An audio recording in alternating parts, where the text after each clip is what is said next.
interviewed another guy in Detroit over Skype, and I was recording the conversation. It was 3.5 hours, and I wasn't recording the audio. Yeah. Man, you almost have to like take a break like 5 minutes in and be like, let me just check my levels here. Yeah, right? Done. Thank you for that tip. We can do that in like 5 minutes. We'll find like a little intermission. Take a little break. No, we'll be good. I know I'm good now. Like, as long as your thing's up, you're good now. That sounds great. Cool. So, let's go into it. Sorry, we're restarting here. But tell us a little bit about the company that you started and where you guys are going right now. Cool. So, as of May 14th, it'll be year 4 of running the Trenches Media. I started the company just after I graduated from music business management at Durham College. So my original goal was to manage a small roster of artists, help them with their visuals, promotion, marketing, pretty much the works and anything I can help them with, really. Got my first camera, started shooting some videos, and for all my friends, basically, I guess word of mouth just spread so quickly, and ended up, I think I was on my 5th or 6th video, and at that point we got some reach from Warped Tour, which is like an alternative, like kind of punk style tour that goes around North America, and actually this is the final year they'll ever be doing it. So in 2014 we had the opportunity to shoot the Lemon stage, which is like a smaller stage, and this Warped Tour, which is only the Toronto location.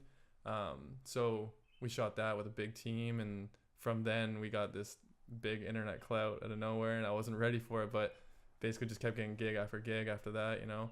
And so leading up till now, over the 4 years, we've worked with a bunch of different kinds of artists from pretty much every single genre you can think of. Done weddings, done commercials, like really random commercials, and handful of events here and there. Worked with like some relatively bigger artists, I could say. Wow. So a lot's happened in 4 years. I was just gonna say, like, that's a very, like, 4 years to do all that is like pretty amazing. Yeah. Wow. Surprising. It's one of those things that you just start doing something, you're not really ready, you don't really know what you're doing, it just happens, and then you kind of have to adapt as you go. Yeah, I know all about that. It's Speaking of adapting, I gotta close the window. Hold on. Oh yeah, the birds are sounding very nice. It adds a cool effect. Maybe we're on the patio. Right? That's what it feels like. Might do it out there. Got a little deck out there. I thought you had just like a little loop in the background, birds chirping, just add the vibes. I actually do listen to stuff like that in the morning. Nice. All the time. But so you've done commercials, you've done pretty much everything. Have you guys touched on music videos at all? Yeah, it's actually all we do pretty much. So you wanted to stay towards music videos? Mainly just content for artists in the music industry. And music videos is like our bread and butter. Like that's mainly our day-to-day life is writing, coming up with ideas, we're working with artists, figuring out exactly what kind of direction they want to go into in terms of visuals, and we direct it, shoot it, edit it, and you know, with a handful of the projects we get, we like try to find a creative or like innovative way to give the artist a piece of content that maybe stands out from every other package that artists work with. Okay, so that's amazing. All right, so like for me, when I first picked up a camera, the only things I wanted to do was documentaries and music videos. Nice. And music videos have been since I was a kid, like 12 years old. I've wanted to get into that. Ever since Much Music. Yeah, right? Rap City, Much Seriously. Music, Electric Circus, Definitely. all that stuff.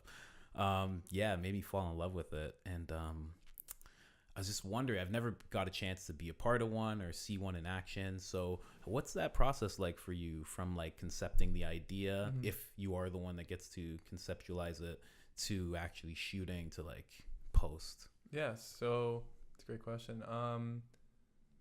It's actually the most fun thing for me is like when an artist comes to me and they're confident with my ability to like create some sort of visual, and they're like, here's my song, just do everything, like blank canvas, here you go. Sometimes they like have a very rough idea, but mainly like give me the song and then just let me run with it. So that's the most rewarding thing in my opinion, is like someone trusting me with something they put as much hard work into, like writing it and like spending the money on it and everything like that, the whole production going into just that track, they give it to me and like we're kind of relying on you to Just give us something, full creative control kind of thing. And so I'll kind of listen to the song over the course of a few days, just on repeat, like when I'm going grocery shopping, going somewhere to do errands or whatever, sitting at home, and just like get myself in all these different mindsets and different environments to like listen to that track. And like over, sometimes it's like instant. I'm like, yo, like here's the idea, here's what we're doing within the first listen, or like 30 seconds in the song, I'm like, this is it. Or like 3 or 4 days later, 2 weeks later, I'm like, here's an idea, what do you think? Okay. It's a lot of back and forth with some artists, but some artists are like, yo, let's just do whatever you have an idea for, as long as it fits in the budget. But realistically, come up with an idea, pitch it to the artist. If they like it, we kind of back and forth, figure out exactly what they're picturing. Of course. And then usually from there, we move into like figuring out what kind of budget they have, what we're able to do for like locations and actors, if we're doing a story or just a performance or something like abstract.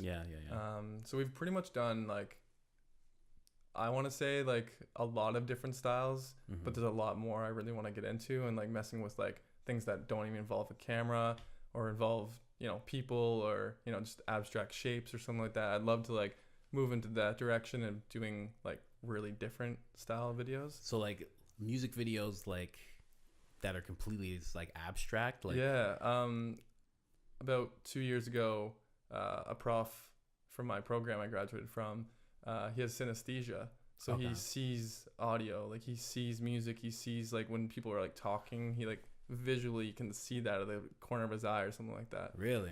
It's kind of hard to explain because I don't see it, but he's one of the few people in Canada that has that. And he's like an orchestrator, he's like a conductor, he like does all these crazy like symphonies and stuff. So like having him come to me and him being like my favorite prof in the program, he kind of like tested my ability to create visuals for him. He gave me like, I don't know what it was, it's got almost 80 random stock footage videos and like trippy lighting and stuff like that. And he's like, here, make me something. I had to like put myself in his head and try to make this like trippy thing that went with the song, but I can't see what he's seeing, That's so weird. So that's like way out there, but so really like working with the artist to figure out what kind of visual they're going for. And sometimes it's just all me, they don't have any say, like they don't want to have any say, they just like do the thing, here's the money. So it's like a different experience pretty much every time. Yeah, that has to be really good when they do that. I've talked to a lot of tattoo artists, and like when they get that, that's like their happiest time, when the person just like, go ahead. Yeah, they just say this is what it is, and like you do whatever you do. That's my struggle right now, because I've wanted a tattoo for a while, and I'm like completely naked, nothing on me, and I just want something, but it's like me being so picky and like a visual person, I'm like, how about this, no, and I can't like go to a tattoo artist and be like, here's like 3 things I like by you, give me something, because I don't want to make someone work for me without me paying them. True. So That's it's true. like being a visual person is also difficult, working with visual people, because I'm so picky and I don't know what I want. I'd get a camera. A camera? Yeah, why not? Just, like, but cross my neck. If somebody yo, you know how sick that would look, like an old school camera with the lens like that. Imagine? That would look so sick. It just says like bang bang. My parents would love that. It just says click click on the side. Wow. Everyone thinks I'm a gangster. That'd be so gangster. Call you Little Cannon. Oh my god, no, please. How sick It's would like that be? shittiest white rapper from Toronto. You get some dreads, you're good to go. We'll have a whole new interview going on. Yeah, hit me out in a year. I'll be back wearing chain. So like the whole music video thing, after you the artist either gives you control or they want to say things like that, but when you're actually shooting it, how does that all go? Like, how do you take that idea that's in your head or their head and actually put it into the physical when you're on set? It's a good question. So when I come up with the idea, like for example, we're doing like a performance with like a story or something like that, with like a band, work with my co-director mostly to write out like a story. So we come up with a full detailed story. If the story really it's hard to say. We come up with the story based on what the song makes us feel. and then we break down the song into pieces. So like the intro, like verse 1, chorus, verse 2, etc., like all the way through. We do the timestamps, so we have a rough idea of like what part of the song is like what length. So if there's like a build up that's for a bit, then we kind of try to find that part of the story and break the whole idea down into pieces that fits into the video. Wow. So when you say a story, do you mean like you write out like a short story? Yeah. Towards really Basically so, like a short film in a sense. Yeah.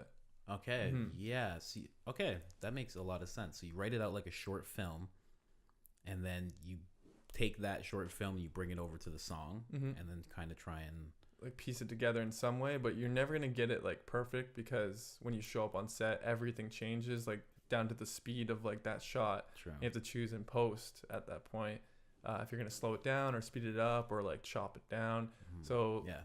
the beginning is like kind of a hard, like it's like really difficult to like conceptualize fully, because when you get on set, everything changes, man. Like weather, like the environment, the actor, the lighting, like everything changes when you get there. So like you kind of have to go in with like a story in mind and like as many notes as you possibly come up with. B-roll, like literally everything.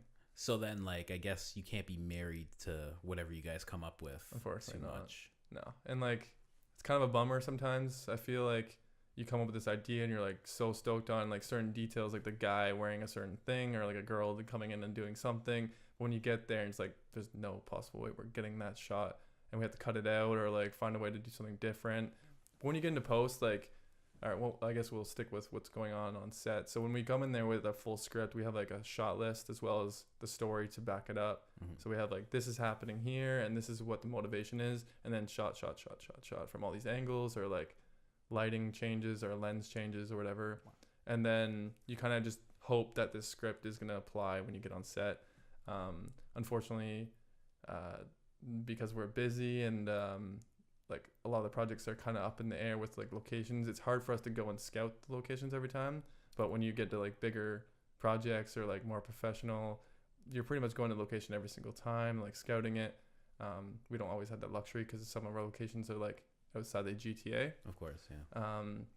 So you show up with the script, show up with the idea, and just hope that it works out on set. And there's always like, you know, hiccups here and there, and that's why we have to step aside and like look at our script and cut things out or change things while we're there. Yeah. And we're also on a time limit, right? So we're like chopping out ideas after idea, which isn't like too bad. And I think that just comes with it, you know. And like even get to like huge like feature films, they're still doing that like all the time. Like there's like things that get cut out all the time on set because of certain details. Yeah, definitely. So even things that are good still get cut out. Oh yeah, it's like definitely. It's perfect. It's yeah, like, you look at the director cut and they're like, they have all these little things that the director wanted in there, but the like final feature, it's 30 minutes of that's gone. Crazy. Yeah, just the director's like so set on having things. You know, he'll bring it home and watch it at home on his way, but like other than that, the mass audience needs to see it this way. You know.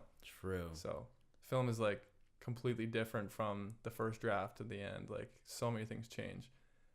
And on that topic, I mean, after we film everything on set, we got like pretty much everything. We walk away with all our footage. That's when I feel like it's the most like headache-inducing part. It's because you have to go home and like I kind of lose sleep for a week not looking at the footage because I'm so worried about all the shots that we aren't sure about getting. So like I have like little nightmares here and there. I go through that all the time where I like, because I've messed up audio so many times. Oh my God. Like I'll look at the audio and I'll be like, I don't even want to hear it. I just want to like work on the stuff and I'll just listen to it. And then I listen to it, I'm like, oh yeah, that's the okay. the sigh of like, oh my God, I can't believe I got it is like the best feeling. Oh my gosh.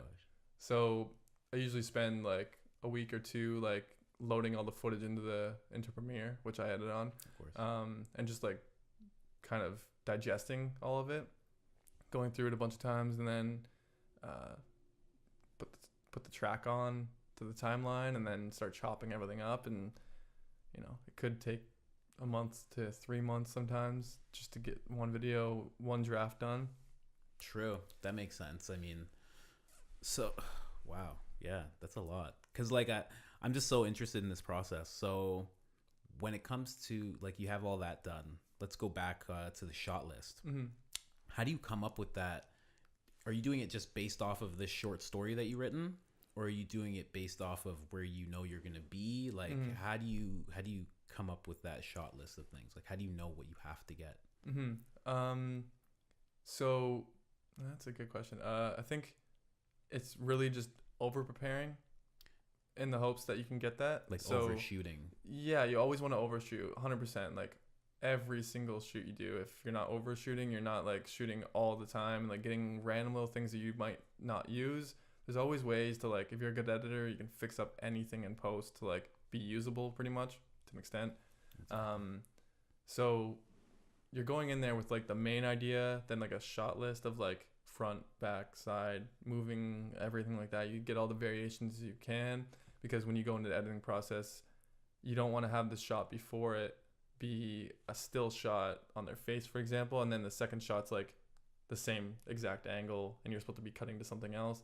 You have to have each variation for each thing, so like when you go and post and you like that non-moving shot and the next shot is also a non-moving shot, you have the variation to be like, okay, maybe I should switch the first one to be like a slider or like a behind the scene or behind the shoulder, you know. So yeah, just going into hopefully overkill. True. Yeah, that's good, because that's what I do. Like I've just started getting like clients and stuff like that for like more promotional stuff, and yeah, I always find myself like overshooting to the point where they kind of don't like it, but I'm like, it has to be done. I need it. Yeah. Sometimes like we had a shoot. I think it was like 3 weeks ago or something like that. It was like mid-April, I believe. We were shooting until I think it was like 5:30 or 5.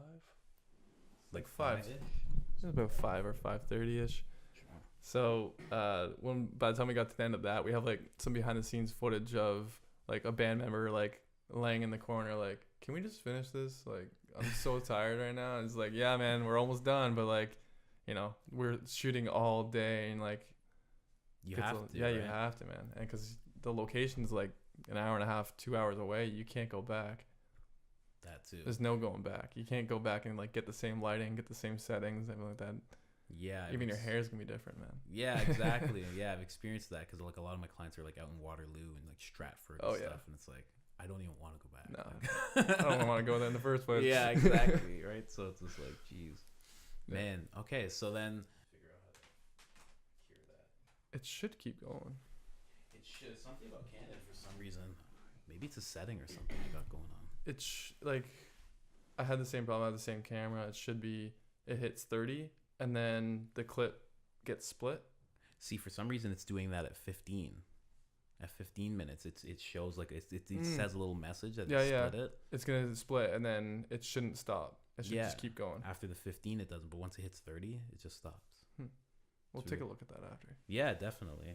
Someone said something about maybe a sensor heating up or something like that. Oh, shouldn't though. I've rolled like longer than that on 70D. Really? Yeah, like full shoots. Just relying on 70D. That's what my first camera was a T3i. Got that robbed from me. What? As long as my MacBook. Oh my god. And 50mm lens and everything like that. So house insurance saved my ass. True. Yeah. Okay, good. So ended up replacing everything and upgrading. So I upgraded to a better MacBook Pro and I upgraded to the 70D. Okay. So that was good. That was nice. That was, I think, the first year running my company.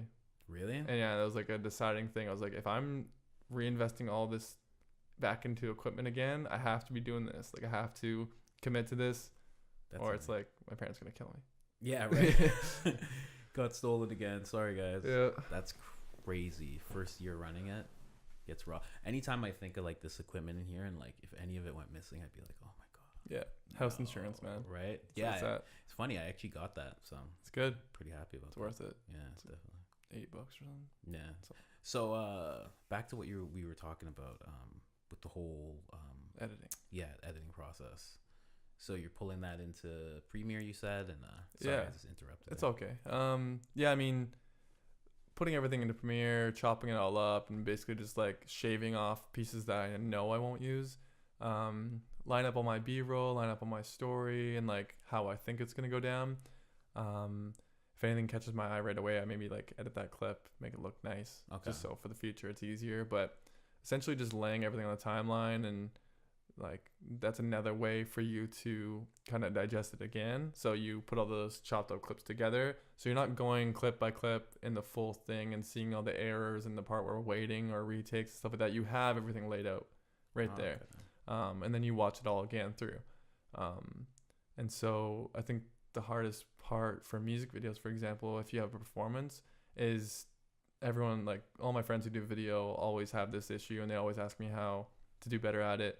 And to be honest, there's no right answer, is the balance between performance and story. I don't even think I'm even close to the point where I'm good at it yet, but like that's going to be the everlasting issue, I think, is knowing what kind of balance. Yeah, I forget where I heard somebody was talking about that, and they were talking about having the whole they wanted more story, and then the band like wanted a performance, like at the last second. Like he had like this whole story, and the band's like, hey, can we get some performance shots? And he was like, what the fuck? That's how it goes. I had that struggle too. Really? Yeah, it's like a band hitting you with an idea where like, we want this. You're like, okay, we'll do that, and you do it, and you give them the final or the first draft, and they're like, maybe we can do this. I'm like, yo, like we spent like 12 hours filming this. Oh, and so you want like something else now? And it's like, oh shit. A second draft can turn into a second shoot. Yeah, sometimes. Only once actually, but still, it happens. It's possible. Yeah, exactly. Wow. But yeah, I mean, really comes down to like having all your footage there, kind of really like embedding in your brain, so you're like thinking about it before you go to bed at night, and you like wake up and you're good to go. Yeah, you know? right away. Mm-hmm. Wow. So, with the whole music video thing, how do you I know it's your bread and butter, but like, is there a vetting process to doing it? Like, are there some bands where you're like, I don't want to do that idea, or we're trying to move away from this kind of stuff, or is there anything like that at all, or do you just take everything that comes? I think over the last, like, I'd say year, we've been kind of pushing away some projects, or like being more stern about our prices for certain artists. I don't like turning away projects because I feel like every single shoot I do, regardless of whether I like the music or not, we walk away with like getting better at video. And that's like true. Ever since I started the company, I was like blown away that people are willing to pay me money to shoot and learn, because I didn't go to school for this technically.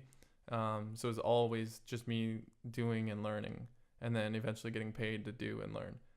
So I was like, all right, well, I'll just keep doing that. And I got to the point where enough people who I trust their opinions say, man, you're actually good at this, keep doing it. And that's why I'm like, okay, well, I'm going to actually start charging this much money. And if people don't want to pay that, then they don't really want to work with me, you know? Wow. Yeah. So that's like a big, it's a big thing. Like I've experienced that too with the whole pricing thing, because people always want to like, haggle or. Yo, man, we're buddies. We've been friends for like years. Then I actually give them a deal and they rip me off. It's like, wow. Okay, don't trust anyone.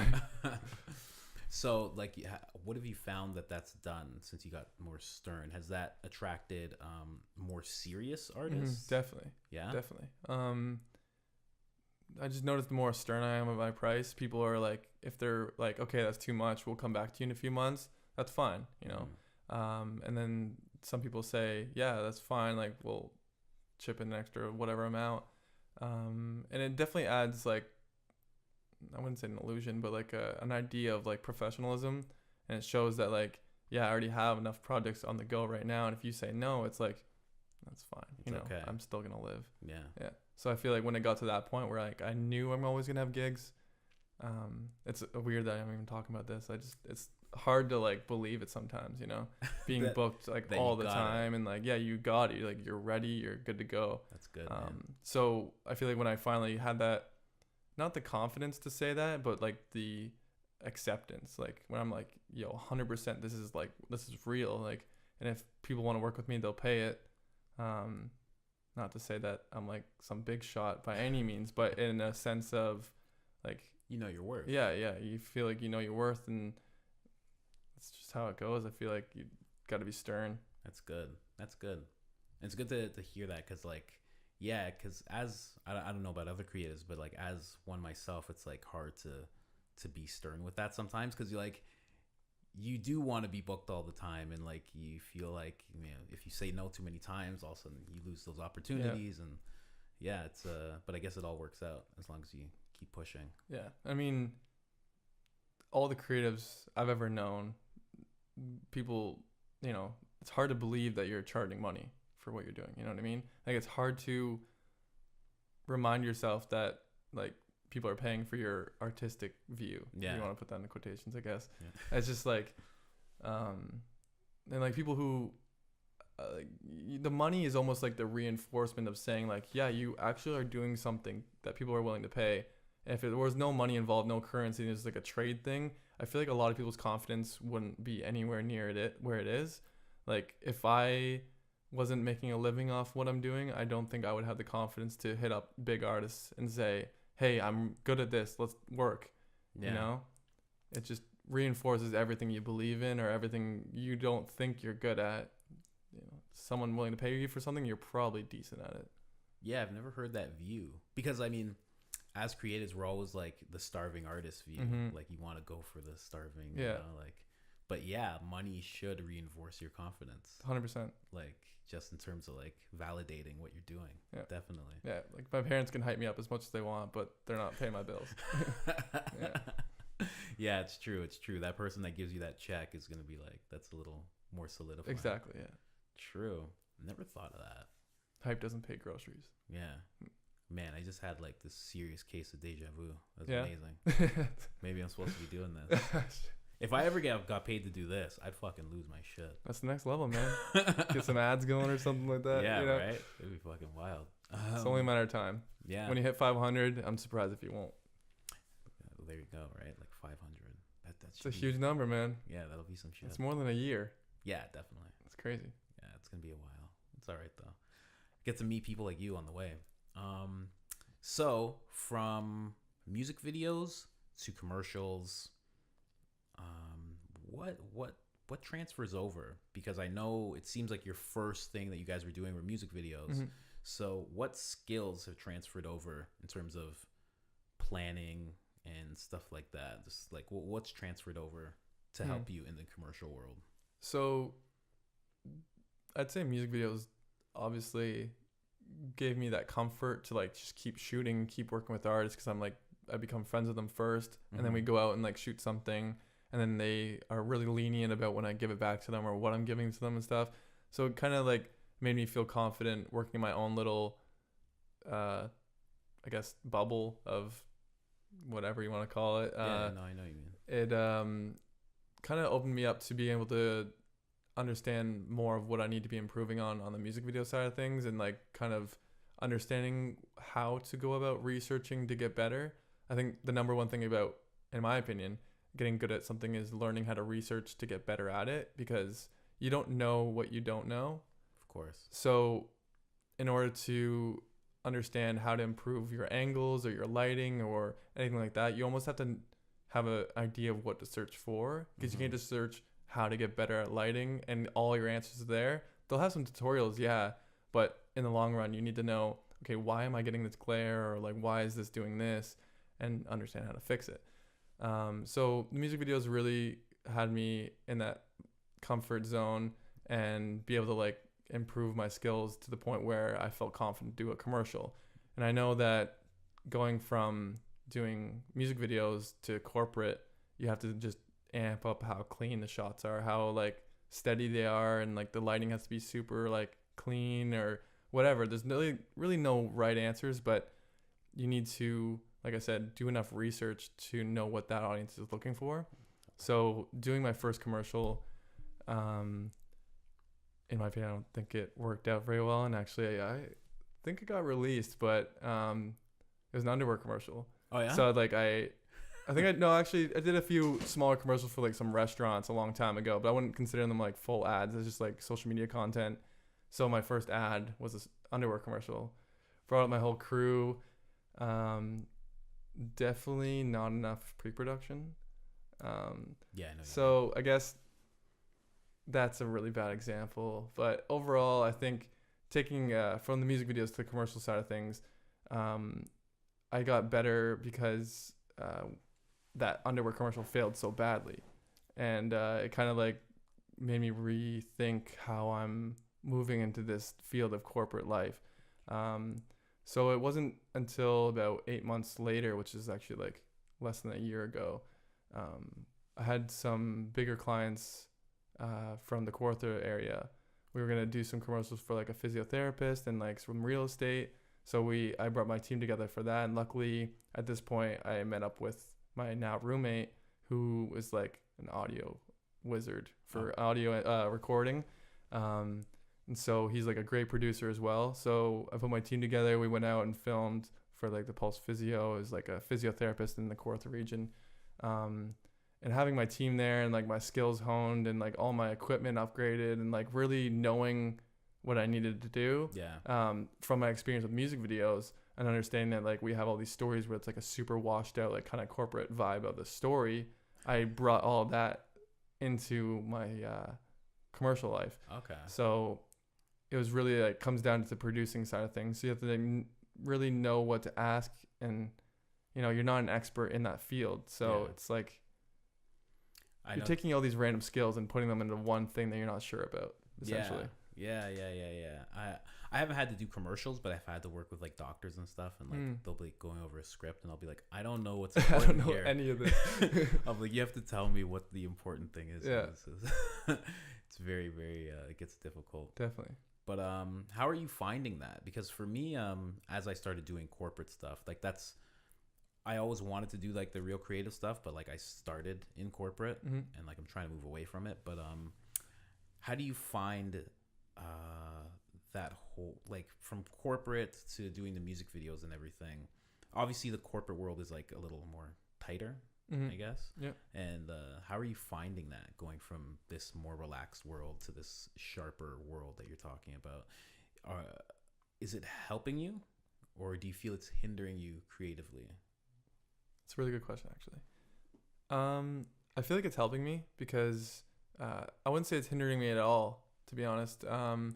Some of the gigs I get, I'm dealing with like really not professional clients. Okay. All the way up to dealing with extremely professional clients, and all that room in between, really like kind of you have to be prepared for anything, down to not even just the business side of things or the financial side of things, but the creative side of things, where you get clients who have no creativity. They're like some parents that are in their like late 50s, and they're trying to like get you to direct this, but they're all over your shoulder the entire time. Be like, what if you did this? What if you did this? It's like, no, just give me a sec.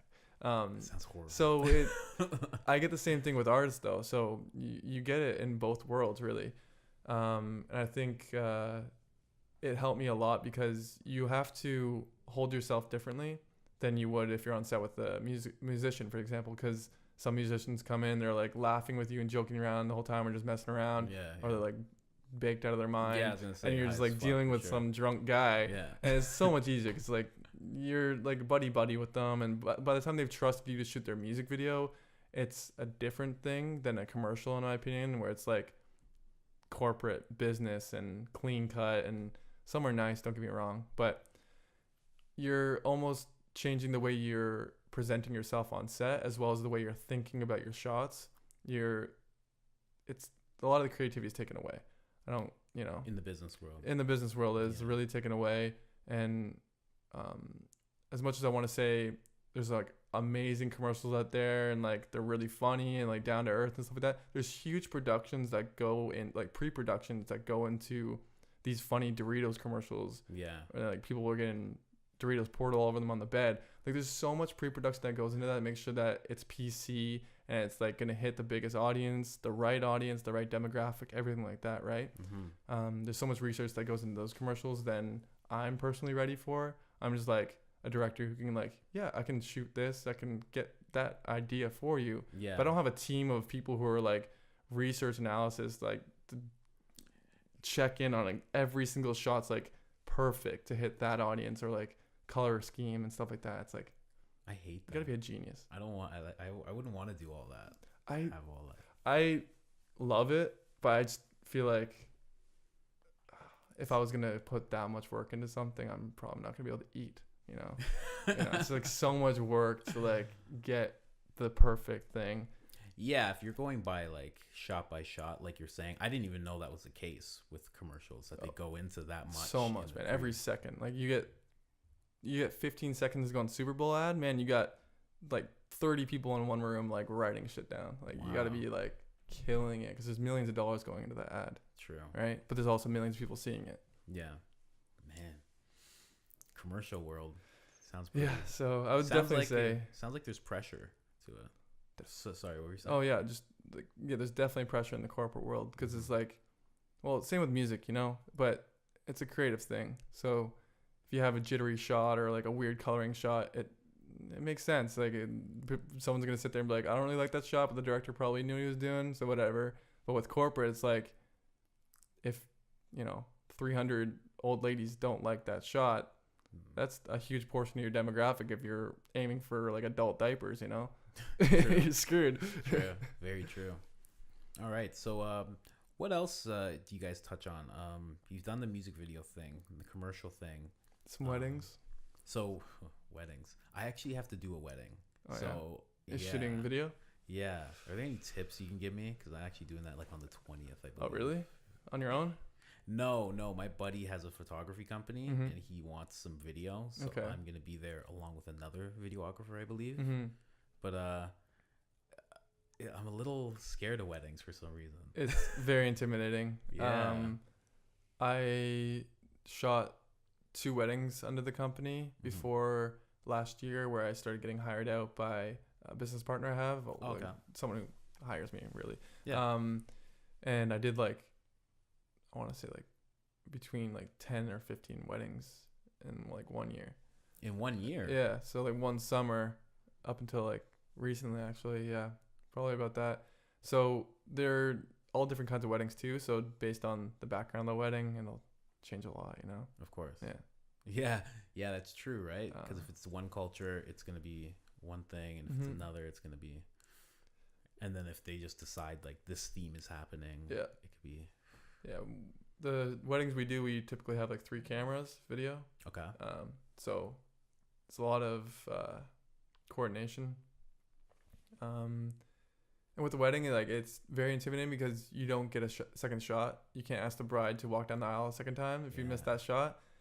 So it's definitely a different ball game, And it's like, it's not just like an event where you're capturing like some artist performing or like some speaker talking and stuff like that. Obviously that's a big deal and you only get that shot once. But this is a wedding, man. Some bridezillas will kill you. Yeah. You mess up that shot, you're done. Yeah, that's the term that I've heard, the bridezilla thing. It's real. Yeah. 100%, man. Because they'll just go off. Yeah. And they can sue you, I believe, if like you mess it up. Technically, yeah, you can get sued because if you get insurance for your productions, you have the option to get equipment insurance as well as the production insurance. So wow. Or let's get the project insurance or something like that. And I've actually debated on getting it a couple of times. It's like between like $50 and $100 or $120. And essentially no matter what happens with the project, at the very end of it, if I said screw this and I lost all my footage, let's say, and the client's losing their mind and wants to sue me or something like that, or I at least have to get the second deposit back or the whole deposit, whatever it is, that insurance will cover you. Wow. So that's pretty quick cool. tip. That's the tip for me. Yeah, that's get insurance. Yeah, insurance will save you. That's pretty. I haven't had to deal with that yet, luckily. Yeah. I was gonna say, how do you deal with because some clients you say don't give all the creativity, some are over the shoulder. How do you deal with the more difficult clients? Not that if any of his clients are watching, not that it's not you. It might be you. It's a good question. Like, I like to think that like people are coming to me, and if they don't like the way I work, then screw you, kind of thing. Sometimes, it's like that. It's nice to have that mentality so you can sleep at night, but in the long run, you are there to work for that client. And messing up for one client can destroy your name. You might not even know, like whoever they have connections with or how big they are. You just don't know. And it's true. Like, that's not something that should deter you from being nice, In the long run, I think it really comes down to like understanding who's in the wrong and handling it appropriately. There's been I can't even count how many times I've messed up and it like is detrimental for the project, and I have to like kind of get my way out of it or something, or see if they can be understanding. And there's other times where the client's like from hell, like absolutely the worst clients ever, which I've had a lot of. Yeah, because I don't really work with agreements that as much as I should, if at all. Okay. And so it's like kind of he said, she said some situations. Luckily, we have the internet and everything's typed down, and I can record our phone calls and whatever I have to do. But it never really comes to that. It's just occasionally you get some clients losing their mind on you and they're in the wrong, and you have to say like, hey, I understand your frustration, but you're wrong. You know, just it's hard. It's a hard question to answer. Yeah, definitely. I've had Oh, do you need water or anything? I'm good. You got it. True. Luckily, I got a whole thing back there. Sure. Yeah, because it's really hard to handle that. I had a client actually completely didn't prepare for a shoot, like at all. Like it was writing the script when I got there. And yeah, that day just got completely shot. Didn't prep any of the people who were supposed to be on camera either. Like they were just walking in like, what do I do? I'm like, oh wow, this is great. And it went really bad, and I couldn't really get anything out of what we had, and I did a reshoot for free just because like I wanted the portfolio piece, because I'm still at that stage where I need proper portfolio. Yeah, and then I did that reshoot and everything, and like now like she's like on me like for deadlines. She's like, you have to be done by this time. I'm like, we could have been done a month ago. We just prepped. That's all. Yeah, that's why I ask, because like yeah, it's hard to deal with some of them sometimes. Yeah. I guess you just got to get through it. I feel like, yeah, I mean, there's nothing you can really do. If you've been at it for 4 years and you're just like, oh, then like that's probably what it is. I mean, yeah, in reality, right? What could you do? There's definitely no like perfect clients, and there's like a lot of great clients for sure. Like the majority of people I've worked with are like the best people ever. They go over and above. They like will do anything you need to be done to make sure that the product's proper, you know? Yeah. So I love the majority of the clients I work with, but yeah, like I said, there's a couple here and there that will call you up on your birthday when you have your friends over and scream at you on the phone and say a lot of swearing. You know who you are. You know exactly what you did. Yeah. So like you get stuff like that, and it's like, you know, you haven't even paid me yet, and you're yelling at me on my birthday here, man. You know, so like that's the one small, tiny, minor example out of the 100 I could probably tell you that are nightmares. But, man, it you know, matures you.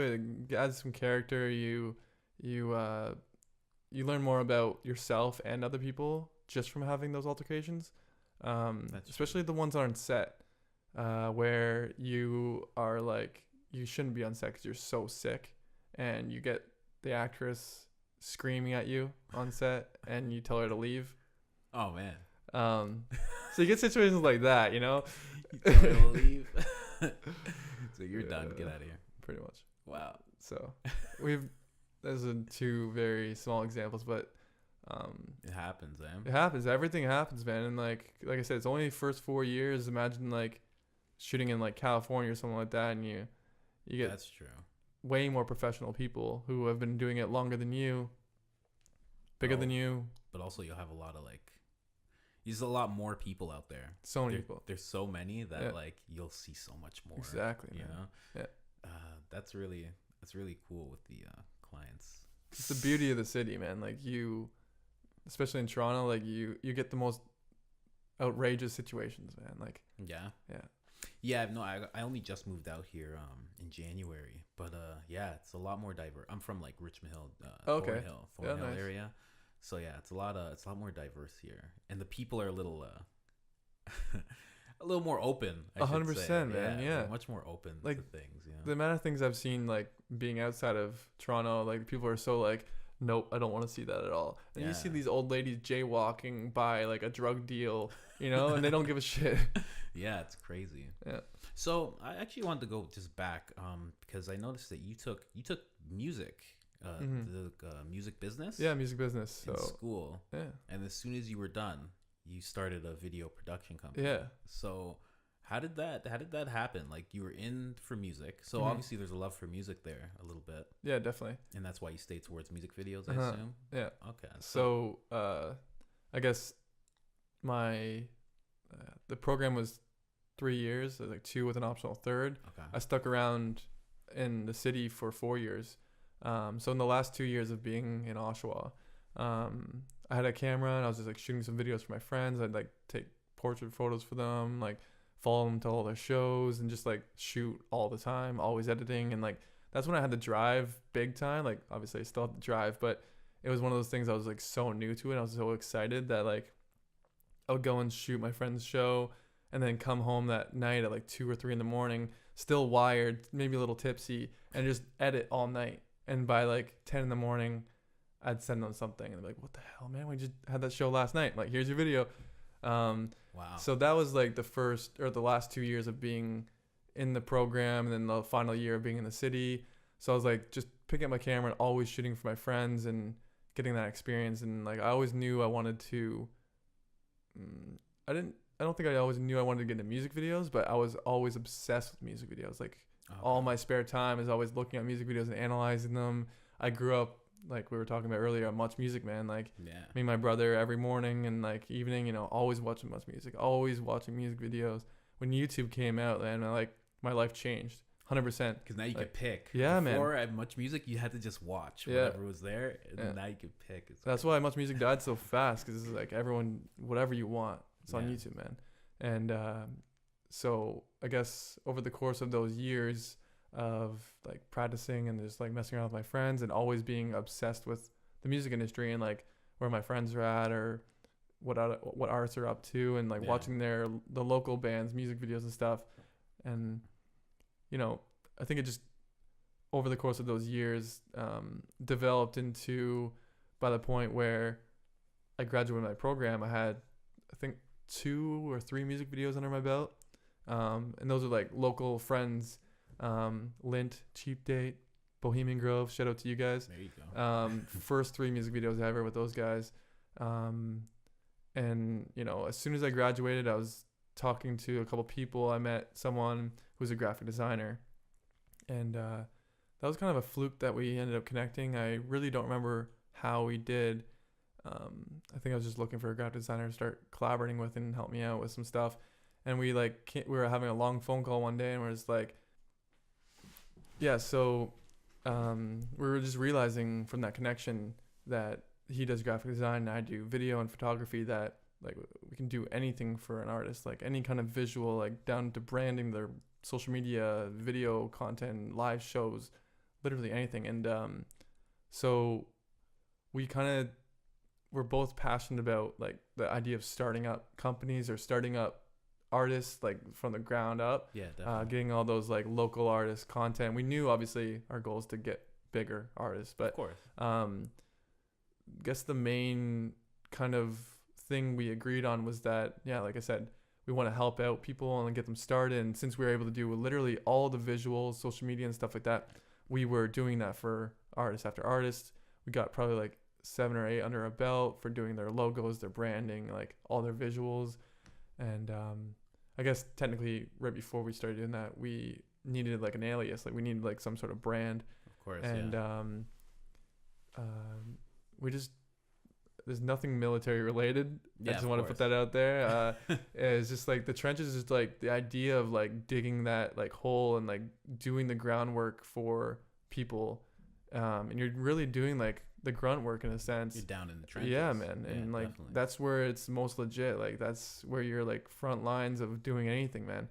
And like again, like no war related things. It's that idea really kind of hit home in a sense where, you know, I'm passionate about helping my friends. I'm passionate about helping like artists in general, and like doing the extra work makes you really feel like you're with them, like you're a part of the crew. Definitely. So we call it the Trenches Media, and within the same 5 minutes we're like, what if we just like have a shovel or something like that? And like that was the logo, the I guess the business model, the whole like concept of what we were doing, all came within like a 20-minute phone call. The name, the logo, the idea, what we're gonna do, what our services are. Wow.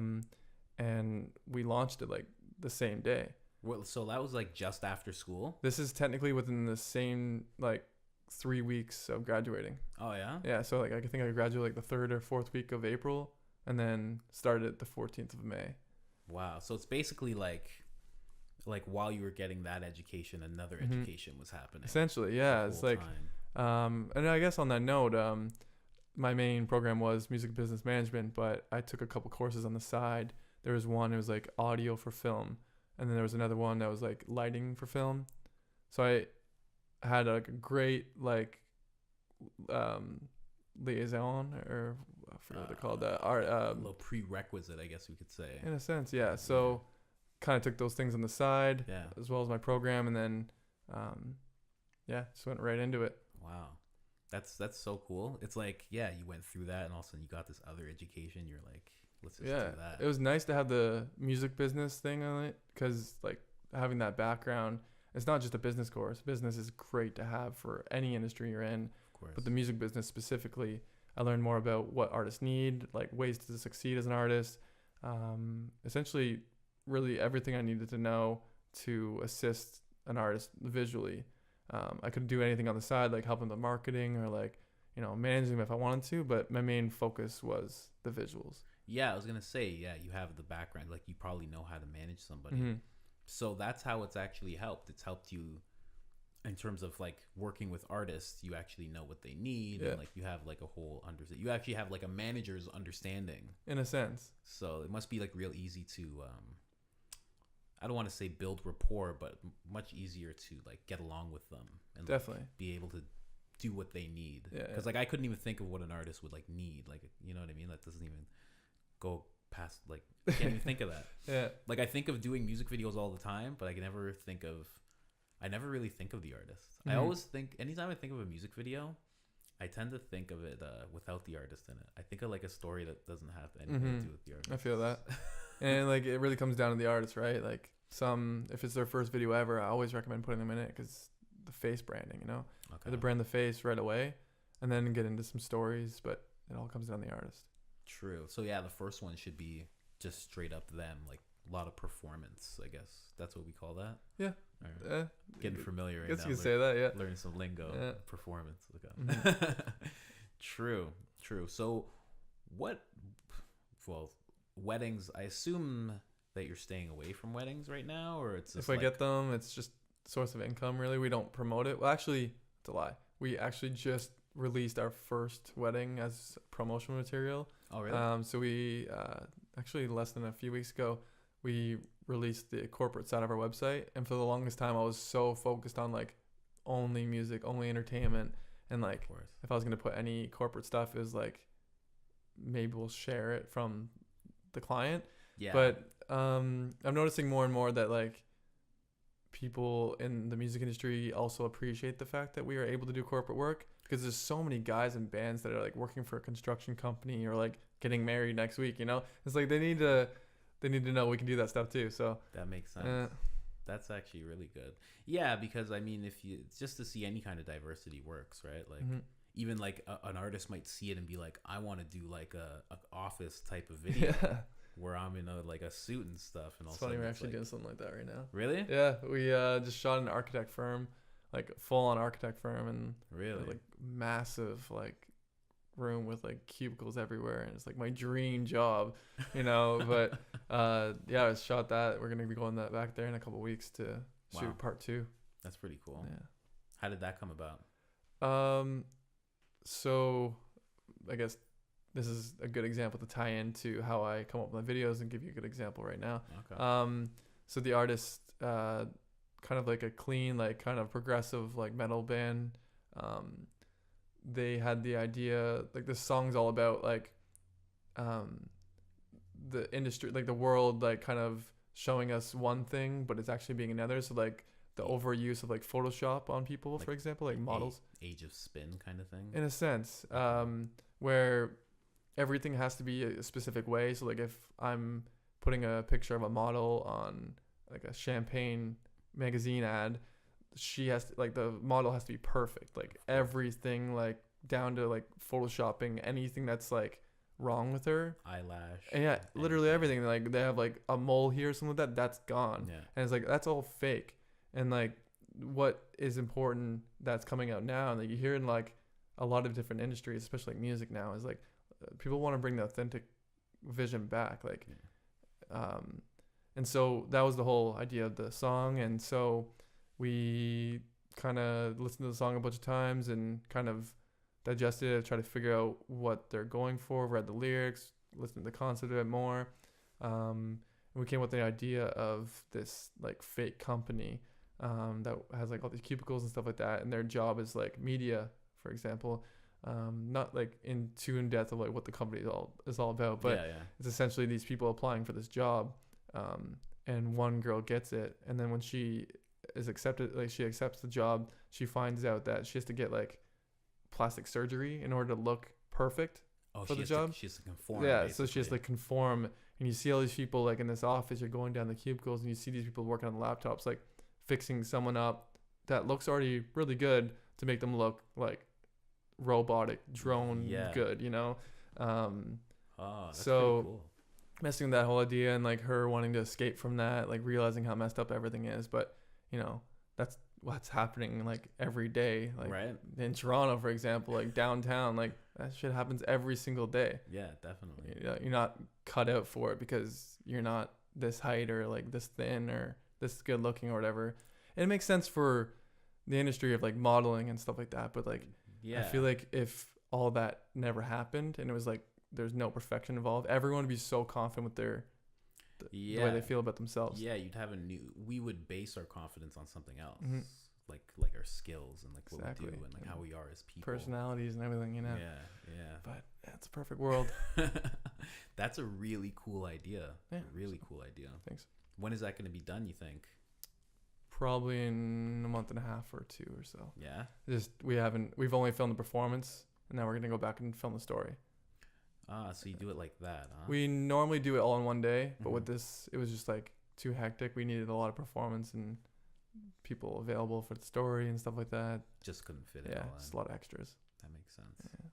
So let's talk about I guess quality a little bit. How like important quality is, because like right now I'm trying to make these interviews and everything, and the quality is getting better. That's what I can say. Yeah. As I go. But what kind of measures do you guys take towards quality? Do you guys take special precautions? And when I say you guys, it's because he's sitting here with his assistant behind him. I'm not just saying we to you. Yeah. I get you. So, what was like what we do to prepare to make sure the quality's good? Yeah. How do you guys go about that when it comes to quality? That's a good question. So I guess over the time I've spent filming and learning and like directing, shooting, editing, I guess first off, it's really important to be a good editor in order to be a good shooter, because you need to know what you need to get. Okay. And if you're just a shooter, you're just like, here's the footage, cool, I hope that works. But if you're the editor and the shooter, you're like, this shot has to be perfect. I'm gonna do 20 of it to make sure that this is like ideal, you know. So that's the best way to start off, I'd say. And that comes from picking up your first camera, not even having lights or anything like that. That's literally comes down to you just having a camera. Yeah, of course. Knowing what you need to have in order to make it look good in post. So that's a very important aspect of quality control. Okay. I think I really want to stray away from talking about equipment, because I've learned in time that it literally has nothing to do with the equipment. I can have a T3i and shoot better than someone who has a $50,000 camera and they just started. True. Just because I know like what kind of lighting to get, the best settings and everything like that. You can have a really bad camera and get really good quality. It all comes down to lighting and the shooter. So that's a very important aspect of quality. Wow. I guess over the time of upgrading my equipment, I've noticed that more reinforced. And like now I'm working with a C100 Mark II compared to like, for example, the 70D I used to have. Yeah. And the quality is amazing. Like you're shooting on, you can definitely notice the quality of the video. You see the But difference. it doesn't make you a better shooter by having a better camera by any means. That's true. Yeah. So, for me, I would like to joke around sometimes about like time travel, and if I could only choose one reason to time travel, it'd be to go back and get more B-roll. And I think like True. really quality comes down to like when you're on set, like how much a perfectionist you're willing to be, or like what you're willing to do to make sure you're getting that shot. Yeah. Really like you got to research as much as possible and know what to look for, because it comes down to the eye. Yeah. Like obviously experience helps, but some people are just naturally able to see certain things, and that maybe you're not really born that way. Maybe you are, who knows? But it's definitely comes down to adapting and like researching and like studying film. Like if you want to get into film or you want to get into audio, like you watch a film muted to get good at video, and you watch a film or you listen to a film with audio and hope that you can visually see it without actually looking at it. So if you want to get good at either of those, you do those things, I never thought of the only audio aspect. Oh, I've watched something without the audio on it, but I've never watched listened to just the audio. You know you're a good sound designer if someone can listen to your film and have an idea what's going on. Wow. Yeah. I never thought of that. It's I'm actually going huge. to try that. Do it, man. Because I remember, especially horror. Yeah? Yeah. Oh, yeah. If listening to a horror? Oh, yeah. Yeah, because that could fuck with you. It's like 90% sound design. Yeah. Yeah. Yeah, I have a friend. He was talking about that. He does like short films and stuff. And yeah, he's like, the sound is so important. So he's like, the sound will like make things creepy. He's like, he's like, the sound is what will build the suspense and everything like that. And it's actually a good topic for me.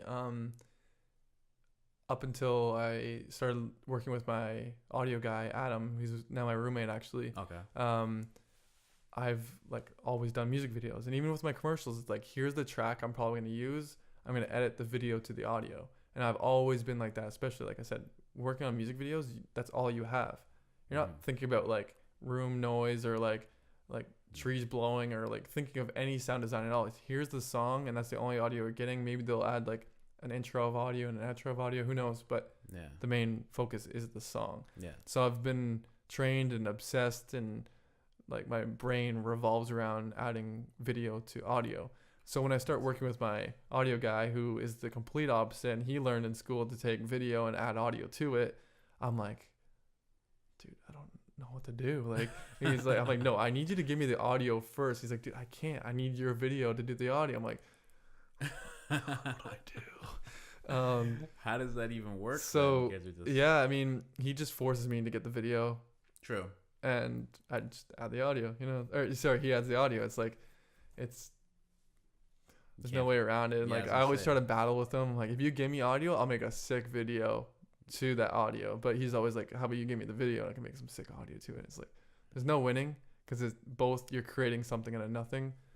I was going to say, it's something you can't fight. So you just got to make it, I guess, flow smoothly. Yeah, we just have to focus on like making sure we're on the same wavelength with what we're trying to achieve, and then we get it. And I learned that from like doing the commercials and stuff like that. I lay down all my video, and it's muted, and I don't know how long to make a clip. It's just based on how the video feels. I don't have any audio cues, nothing like that. It's like, you need to be good enough and confident with your video skills and editing to know how long to drag a clip out.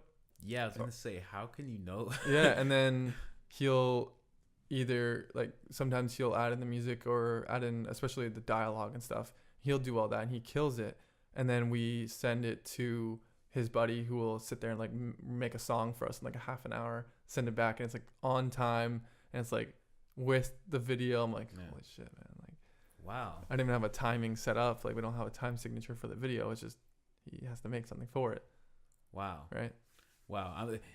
All that's so odd. Yeah. So different. But how do you actually get better at that? I guess I should ask. Being able to do that video thing without the audio cues or anything, because that's so weird. I'm thinking of the video that I have to make right now for like a client, and I'm like, how could you, like, how? Yeah, because you just have to. I would like almost I would try and rely on like watching their lips move. Like I'd be like trying to lip sync because I'm so like geared towards like the audio. Yeah, like, yeah. I need something. I feel that.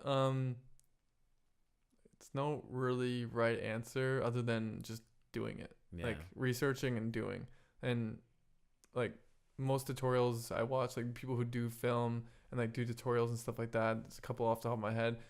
The bottom line is just go out and shoot. Go out and edit. And they're like, just get content to work with so you can practice that. You know? Yeah. It always comes down to just doing. That's very true. That's why I did this whole thing, and that's why I did my vlog like a year or two ago, because I didn't know how to edit video. And I was like, tutorials just weren't working for me, so I was like, I just need a bunch of stuff, and like I'll make something. Like I'll just think of what I need, and I'll just learn how to do that. Yeah. And like I did that for like 33 days, and like by the end of it, I was like, okay, that's great. I know how to edit video now. Yeah, and I mean, like back to what we're saying at the start, it's like you don't know what you don't know, and like getting good at something comes down to like you getting good at researching it. Yeah. What I was supposed to touch on with you, I want to say creativity.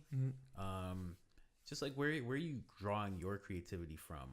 Because it seems like from the very beginning, it's always been music videos and like working fast, working hard, and just kind of, from what it sounds like you've just been like in this upward trajectory. Like you're just like going like right up with it.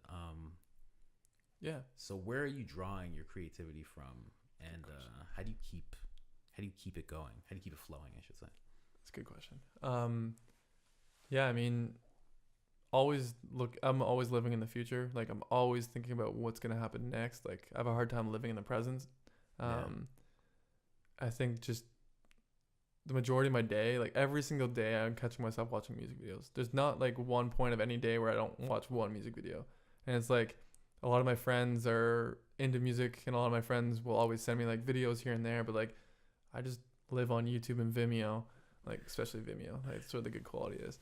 I noticed that. So yeah, like the creativity, like it always stems from, you know, where I started, like watching most music, seeing what artists do and like what you can do to match up visuals with music. And like styles are always changing. Like fashion I can't keep up with, so I just wear the same shit every day. But when it comes to videos, man, like I'm always obsessed with seeing the new like ways people are editing their videos, and like there's like a lo-fi that's coming out big now, like especially with rap and hip-hop right now, and like trap, there's like this lo-fi style going around, and like everyone's doing like 4:3 like aspect ratios, and like man, like video culture and video like trends happen so fast. Yeah, because that whole trend that you're talking about, I guess it kind of came in with trap music. Yeah, definitely. I would say 100%. Like trap music's been like what huge for like I would say like 3 years. Yeah, I could say that about that.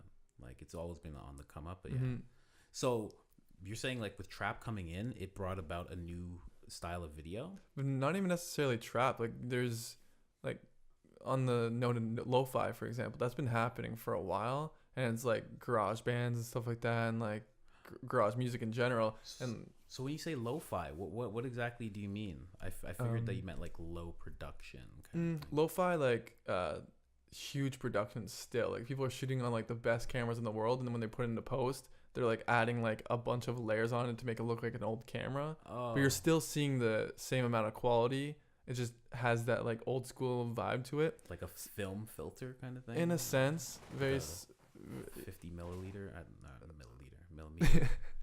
Yeah, like there's like super 35 and millimeter and stuff like that. Like stuff like that. Like the aspect ratio is a huge thing. So like back in like 2002 or something like that, when Much Music was like in its prime. Yeah. People were putting out videos in like 720, I think. And like up until 1080, you know, people weren't obsessed with the quality. Like, well, obviously they were, and everyone was trying to go up from like 240 to 320 and like work their way up to 720, and then 1080 came out. It's like, that's awesome.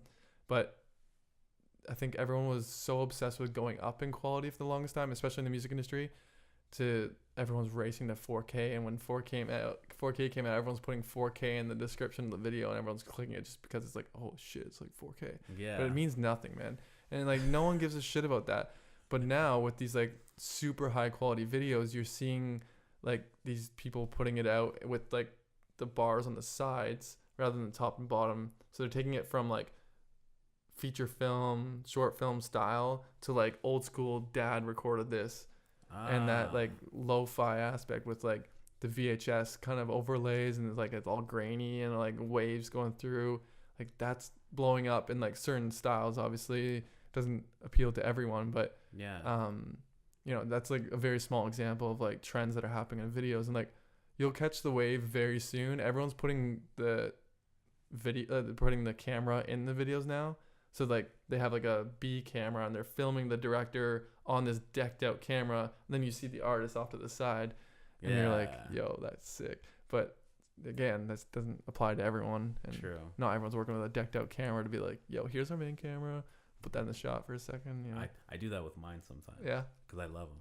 Yeah. And I like the authentic vibe you get from your videos too. Like if you throw a bunch of B-roll on this too and like random shit, I'm trying to do that more and more. That's Yeah. why I'm trying to create a buffer of interviews so I can make them more robust and a little better and sort through them a little more and just give it some more direction. I know we're talking right now, but a good example or a good idea maybe would be to, after you go through the full interview, film yourself like talking about the interview. Yeah, I kind of wanted to narrate it. You should. And like start going through it and start like. Because if you're breaking this down, I don't know how we talk probably like an hour and a half now. I don't know. Yeah, an hour and 14. Yeah. Oh my God, time flies. Yeah, if you're breaking that down to like 7 minutes, for example, and you're chopping things up, it's gonna be so much easier for you to have that narration. Yeah, definitely. Yeah, I definitely want to narrate. People keep saying I have the voice for it, so I might as well you do give it a stab. Yeah, you definitely do. Yeah. Man, that's so cool. So actually, let's wrap up. But let's wrap up by you giving out your social medias and anything that people can see you guys on. Anything you guys have coming up. Cool. So, what do you guys got going on? Yeah. So, and I say your full name for people so they can like find you and like, look for you. My name's Alex McFarland. MCF ARLAND. There you go. The Trenches Media. Check us out. All of our social media. Our website's thetrenchesmedia.com. Okay. What's coming up? Just a bunch of videos, a bunch of big bands. Moving into some new genres this year. Nothing too crazy other than just you know grinding really. Well, yeah, you guys are booked up, so it's like booked up. Yeah, you can't even like throw out that I can't even really like specifically say what's happening this year. There's some big things, but so you guys are on Instagram. I know you're on Instagram yourself, but like, do you have a Trenches Instagram? Yeah, so all of our social media: Facebook, Twitter, Instagram, Trenches website, Media? The Trenches. Okay, The Trenches. Yeah. Okay, so that's just THE. Yeah. And then TRENCHES. Okay, perfect. Yeah. And then media. And I'll link you up with all that after too. Yeah, definitely. Please. What else? Anything you can think of, Jordan? That's his. Be honest. That's his assistant. No. Can you think of anything we gotta talk about? Thumbs up. Anything cool? There you go. Oh God, he's so under pressure now.